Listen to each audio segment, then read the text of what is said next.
In the cold stillness of the upper atmosphere, where the blue of Earth fades into the blackness of space, a silent war has begun. It is a war of eyes and minds, a war where dominance is not measured by boots on the ground, but by who watches whom from above. In this arena, satellites are not just tools. They are weapons, guardians and prisoners. The one who owns the sky owns the earth. For too long, this dominion was claimed by those who sat on thrones far from the east. But the world did not notice that a nation, old as time, but awakened anew, was building a weapon, not of ambition, but of necessity. In the year when nations were distracted, when the world was unraveling in unseen ways, India launched a message to the heavens. And that message came in the form of an anti-satellite missile, ASAT. It was not a declaration of war. It was a declaration of will. The missile lifted from Indian soil, not with pride, but with purpose. It climbed into the sky, broke the veil of the clouds, pierced the upper atmosphere, and struck a satellite that symbolized surveillance, dominance, and the illusion of invulnerability. In that single event, the tables of power shook. Superpowers that had long thought the high ground belonged solely to them suddenly saw a shadow in their mirror, a shadow shaped like a trident from the east. And they realized that the monopoly over space was broken. Why does a satellite matter? Because satellites are the eyes of the modern battlefield. They map the terrain. They monitor movements. They guide missiles and watch borders. They track the heartbeat of a nation's infrastructure, from power grids to communications, from weather to warfare. In the age of information, whoever owns the satellite owns the truth. And whoever can blind the satellite can make the strongest army stumble like the blind in darkness. By striking its own satellite in orbit, India was not just testing a missile. It was sending a coded message that echoed through every defense ministry and war room around the world. We see. We can strike. We will not be spectators.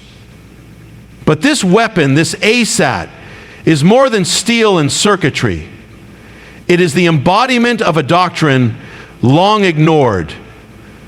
A doctrine that says peace must be protected, not by silence, but by strength. It is written in the echoes of past empires that when a nation fails to prepare, it prepares to fall. And India, with the memory of invasions past, has chosen not to forget.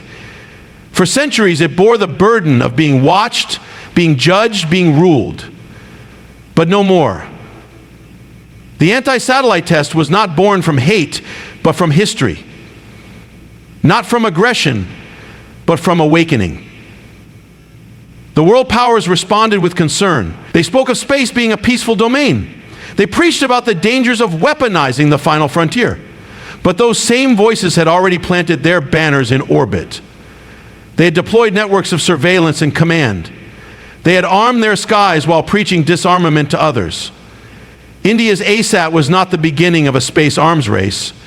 It was a revelation that the race had long since begun, and that India had now joined not to dominate, but to defend. There is something prophetic in this act. In the ancient scrolls and sacred writings, the sky is not just empty space, it is the heavens.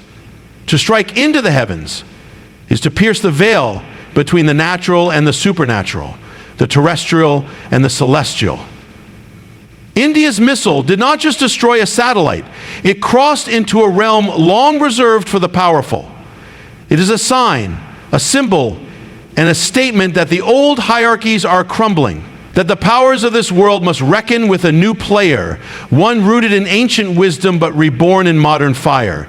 This single missile has changed the strategic calculations of the world. No longer can any superpower assume that its eyes in the sky are safe. No longer can any satellite be considered untouchable. The shield has cracks. The high ground is contested. And that realization alone sends a ripple of fear into the heart of every empire that once thought itself invincible. But the power of the ASAT is not just in what it can destroy. It is in what it protects. It protects sovereignty. It protects silence. It protects the right of a nation to exist without being under constant watch. In a world where privacy is currency and data is more valuable than gold, the ability to control the sky above is the foundation of true independence. The missile does not just strike, it defends. It says, our skies are not for sale. Our movements are not for mapping. Our silence is not your right. And yet, in this weapon lies a deeper message. A message not just to enemies, but to allies. A message that India is no longer content to be a follower in the race of nations. That it has the will, the technology, and the courage to act when the moment calls. That it is no longer the silent observer of global dynamics, but a participant, a protector, and if need be, a prophet. The ASAT is not just a weapon of war. It is a warning to the complacent and a wake-up call to those who still live in yesterday's power structures. As nations build their arsenals and extend their reach into the heavens, there will come a time when the sky becomes the battlefield. But India has already drawn its line in the orbit. It has already lit its torch and cast its stone. And the stone struck with precision, not to provoke, but to proclaim. The east is awake, the lion is stirred, and those who fly above must now think twice before they gaze down.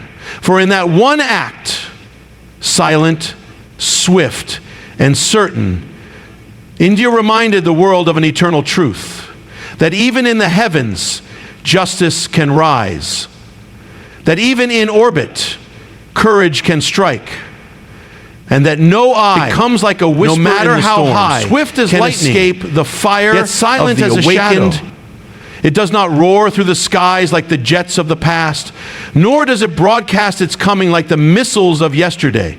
It travels faster than sound, riding on waves of heat and pressure, dancing between the earth and the edge of space. It is the hypersonic glide vehicle, the second of the two weapons that do not simply challenge the balance of power, they break it. In a world where even seconds matter, and in a time where threats can appear and vanish in a breath, this weapon has emerged not merely as an instrument of war, but as a sign of the times, a revelation of what is to come. It is not a tool of destruction alone. It is a mirror held up to the empires that thought they were untouchable.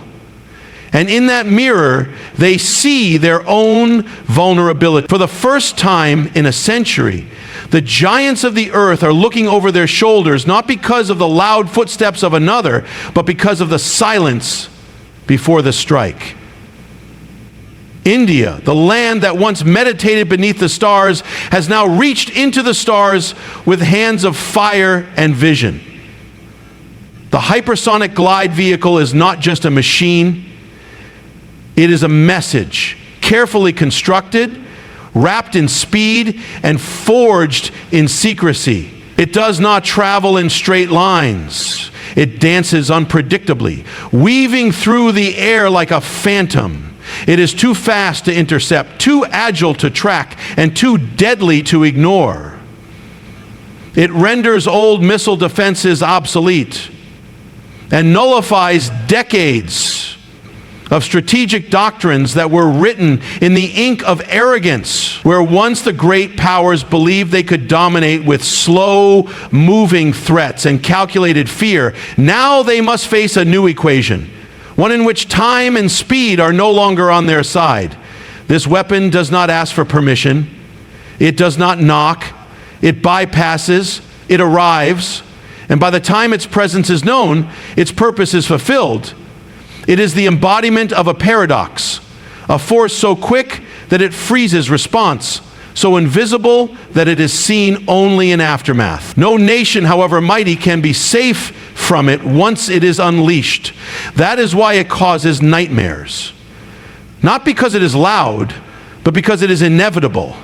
Not because it boasts of war, but because it is war condensed into seconds. In every simulation, every war room, every classified briefing, its name is spoken with unease because it means control has shifted and the game has changed. The hypersonic glide vehicle gives India something it never had before in the eyes of global strategy: unpredictability. That one word is the nemesis of every superpower. They thrive on control, on knowing, on projecting, on dictating outcomes before events begin. But with this weapon, India now possesses the ability to strike not just hard, but unexpectedly. It can turn the tide in an instant. It can bypass radars and ignore interceptors. And in a world of instant communication and rapid escalation, such a capability is more than military. It is prophetic. It signals to the watchers of the world that the future no longer belongs to those who once held the past. But what makes this weapon even more fearsome is not only its physical speed, it is the spiritual shift it represents. It marks a turning point in the mindset of a nation that once chose patience over preemption. India, long the land of sages and scriptures, is no longer waiting to be defined by others. It has begun to write its own narrative, and that narrative is carved in the speed of hypersonic flame. This shift is not one of character, but of calling. For too long, India was seen as a responder, a nation that acted when pushed. But now it prepares to act before the push. It has crossed the threshold of awareness into readiness. This weapon is also a warning, not just to enemies, but to the complacent. It tells the world that innovation is no longer the private domain of the West or the reserved knowledge of a select few. It tells every nation that believes in its superiority that time is no longer on its side. The torch of innovation is being passed, not because of accident, but because of awakening. The hypersonic glide vehicle is a torch lit not in hatred, but in necessity. It is the product of a people who understand that delay invites danger, and weakness invites war. What does this weapon do to the psyche of a superpower? It disrupts. It dismantles. It destabilizes the illusion of invincibility. The old empires, so used to launching missiles from afar, now must consider the possibility that they too can be struck without warning. The hypersonic glide vehicle is not merely about India's defense. It is about shifting the entire calculus of deterrence. It changes who gets to speak at the table of strategy. It gives India a voice that cannot be ignored, a presence that must be reckoned with, and a capability that must be feared. But beyond all the tactical implications, there lies a deeper truth. This is not just a machine of metal and motion. It is the fruit of vision. Vision that says a sovereign nation must be prepared. Vision that understands that peace is not preserved by hope alone, but by preparedness. And so India has prepared, quietly, decisively, not for conquest, but for consequence. For every threat that rises, there must be a response that cannot be countered. This is that response. And so it is written in the winds of change that the powers of old must now contend with the reality of the present, that the age of unchallenged dominance is over, that from the east where the sun rises has also risen a force that travels faster than light's echo and strikes with the weight of prophecy. It is not India's desire to provoke, it is India's decision to be ready. And readiness in this time is more than policy, it is survival. Let the world take heed. Let every general, every strategist, every leader understand. This is not just a new chapter in warfare. It is a new chapter in destiny. For when the forgotten rise, and when the silent arm themselves with the fire of foresight, the future belongs not to the loudest, but to the fastest. And in that race, India is no longer at the starting line. It is already In the ancient world, wars were fought with swords and arrows, catapults and shields. Power was visible, and strength was measured by the weight of armies. But the world has changed. Today, power is hidden. It flows through circuits, signals, and silence. Nations rise not by the clang of weapons, but by the quiet mastery of knowledge, the invisible thread of technology, the unseen edge of foresight. And in this new age, the emergence of India's space weapons is more than a military development. It is a spiritual symbol, a sign of an awakening long foretold. These weapons do not merely defend territory, they reflect a transformation. They reveal that a nation once known for its stages is now home to strategists, that a people once colonized are now shaping their own dominion, and that what was long overlooked has now become the center of the unfolding story. There is a deeper meaning in every invention, a hidden message behind every breakthrough. The anti-satellite missile and the hypersonic glide vehicle are not just tools of war. They are signs of prophecy in motion. They represent a shift in global power. But more than that, they embody a shift in identity. India is not just stepping into the future, it is stepping into its destiny.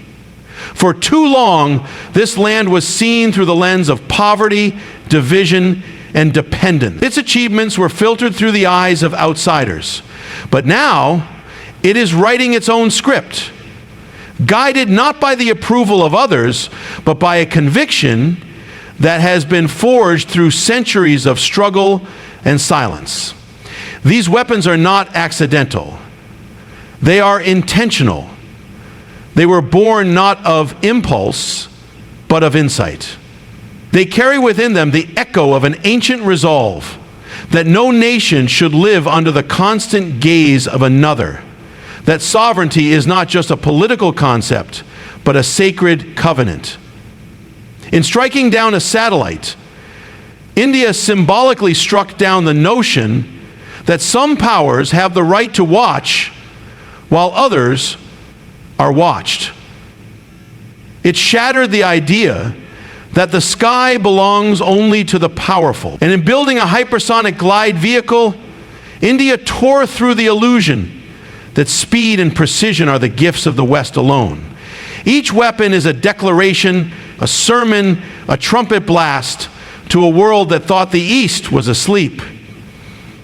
There are moments in history when the physical and the spiritual collide, when technology becomes a vessel for truth, when strategy becomes a mirror of awakening. This is one of those moments. These weapons, though made of metal and fire, are reflections of an inner change. They speak not only of what India can do, but of who India has become. A nation no longer satisfied with reactive policies and cautious diplomacy. A nation that has seen the signs and responded with clarity. A nation that has chosen to stand not as a follower of global agendas, but as a forerunner of a new order. And what is the nature of this new order? It is not one that seeks domination, but one that demands recognition. It is not driven by the lust for conquest, but by the hunger for dignity.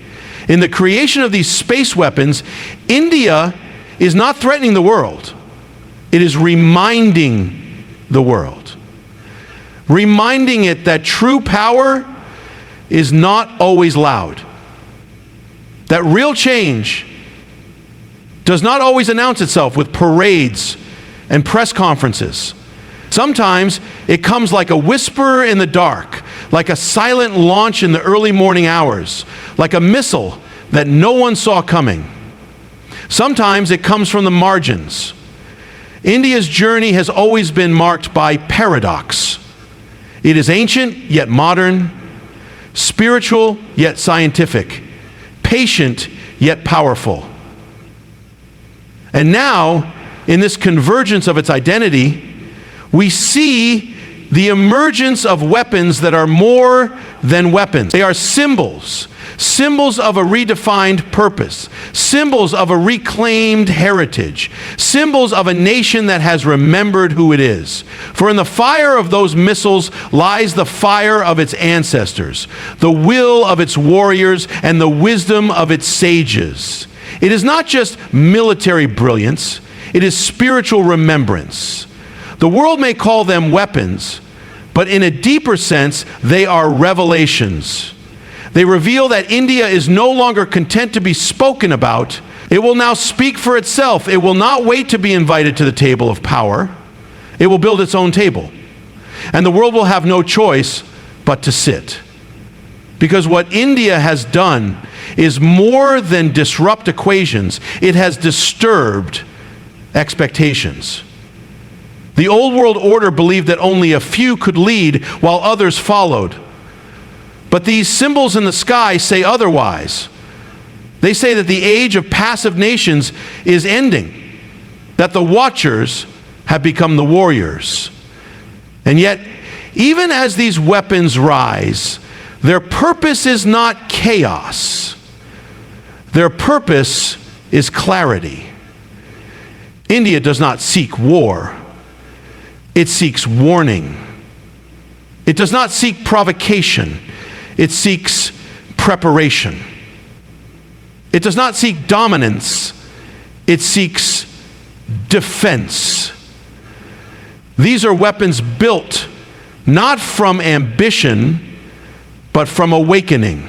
And in their creation lies a message to every citizen, every leader, every generation, that freedom once gained must be guarded, not just with hope, but with readiness. That peace once desired must be protected, not with silence, but with strength. Let the nations take heed. Let the powers recalculate. For India has entered not just the next phase of technology, but the next chapter of calling. The weapons in the sky are not ends in themselves. They are the beginning of something greater. They are India's answer to a world that doubted. They are its voice in the quiet corridors of space. They are its flag on the frontiers of destiny. This is not the story of a rising power. This is the story of a returning power. One that was pushed down but never defeated. One that was silenced but never voiceless. One that now stands, not because of the weapons it holds, but because of the truth it carries. And that truth is this: the age of the unseen is over. The era of sleeping giants has ended. The world may still try to look away, but the heavens. There comes a time in the journey of every nation when its future is no longer dictated by others, when its steps are no longer measured by comparisons, and the awakening is no longer mistaken for absence. That time has come for India. It is not just building weapons, it is preparing a legacy. The rise of India's space-based weaponry is not merely a shift in strategy, it is a shift in destiny. It is not only a military evolution, it is a spiritual return, a return to purpose, a return to clarity, a return to the realization that peace must be backed by power, and that truth must be defended by strength. The world has been watching, but they have not truly seen. For what is rising from the east is not just a new arsenal. It is a new alignment, a new chapter, and a new call to responsibility. India's vision does not stop with anti-satellite missiles or hypersonic glide vehicles. Those were only the beginnings, the signs of things to come. The deeper transformation is not what is being created in the labs and launch sites, but what is being created in the heart of the nation. A defense system that is not reactive but prophetic. A force not driven by fear, but by foresight. India is now stepping into a realm of space dominance, not as an imitator of superpowers, but as an initiator of a different paradigm. One where security is based on preparation and leadership is born from wisdom. Its space strategy is no longer confined to deterrence. It is now defined by preemption, precision, and purpose. The vision is clear: to defend what matters most before it is threatened, to protect not just land, but identity, to ensure that no adversary, no matter how powerful, will ever again view India as a mere observer of global events. This vision has birthed new programs, next-generation satellites with offensive counter-space capabilities, early warning systems that can track threats before they form, and energy-based weapons that may never need to fire to achieve their goal. This is not about the past weapons, it is about the future shield. A shield not made of iron but of insight, not powered by brute force but by brilliance. Yet with great capability comes great responsibility. And India does not seek to wield its power recklessly. It understands the burden of awakening, the gravity of rising, the balance between having the power to strike and the wisdom to hold back. It is not interested in repeating the mistakes of the empires that crumbled from within because they confused dominance with divinity. India is rising, but it rises not to rule, it rises to restore a balance long broken, to restore dignity where it was denied, to restore a voice to the silenced. Its weapons do not cry for war, they cry for vigilance. It is easy for the world to misunderstand such power, easy to reduce it to headlines and theories. But what they fail to see is that every missile launched, every satellite deployed, is a declaration that India will not go quietly into the shadow of another's vision. It will not allow its future to be dictated from foreign shores. The world order that once moved India like a pawn is now facing a different board, where the pieces have changed and the rules no longer favor the few. What India is building in its space arsenal is not an arsenal of conquest. It is an ark of survival. An ark meant to carry its people, its culture, and its sovereignty across the storms of uncertainty that lie ahead.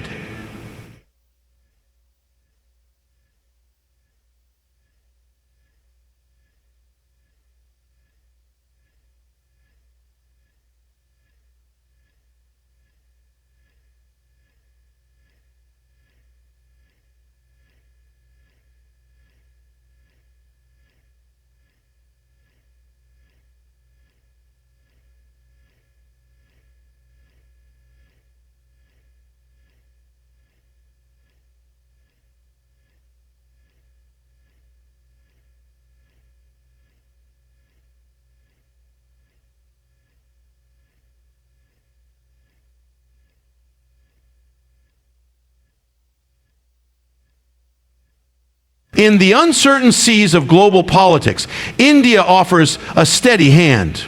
In the shifting winds of diplomacy, it offers an anchored soul. And in the cold silence of space, it offers a voice that does not seek to echo others, but to speak its own truth. This is the quiet revolution of India's space weapons. They do not scream, they declare. They do not boast, they remind.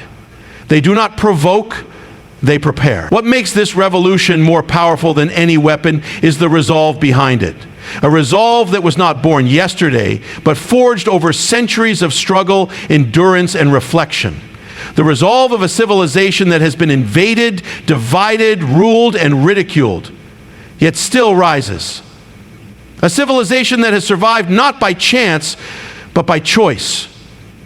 And now, it chooses not to be vulnerable, not to be naive, not to be dependent on foreign shields for its own protection. The resolve to stand alone if necessary, to defend its skies, its land, its people, with silence if possible, with fire if required. This is the nightmare of the superpowers. Not India's strength, but India's independence. Because for so long, the game of global power was designed to keep certain nations dependent, dependent on foreign weapons, dependent on foreign intelligence, dependent on foreign approval. But when a nation no longer needs permission to protect itself, when it no longer asks to be seen and instead forces the world to look, then the game changes. And India has changed the game. Quietly, decisively, permanently. And so now, as these weapons rise into orbit and race across the sky faster than sound, they carry with them not just payloads, but purpose. Not just destruction, but definition. They are the burning torches of a nation that refuses to be forgotten, a nation that refuses to be sidelined, a nation that refuses to bow. India does not rise to cast shadows. It rises to reveal light. And every time it lifts a missile, every time it launches a defense satellite, it lifts the spirit of 1 billion people who no longer need to wonder if they are protected. They know, the heavens know, and soon the world will know. This is not just military might. This is moral awakening. Not just national defense, but national destiny. Not just technology, but theology in motion. The belief that truth must walk armed through the world, that justice must ride on the wings of readiness, that peace is not the absence of conflict, but the presence of strength. These weapons will not bring chaos. They will bring clarity. They will not fuel war. They will stop it before it starts. Because when a nation has the power to act but the wisdom to withhold, it becomes more than a nation, it becomes a guardian, a keeper of balance, a voice of the future. Let the nations who thought India would remain in silence listen now. Let the powers who dismissed her as a regional force behold what she has become. India does not seek to be feared. It seeks to be understood. But if understanding does not come, then let it be known. It will not be overlooked. Not in space, not on earth, not now, not ever. The sky is no longer theirs. The silence is no longer theirs. The future is no longer theirs. The future is no longer theirs. Because India has risen, and it does not rise alone. It rises with the weight of truth, the fire of resolve, and the weapons of awakening.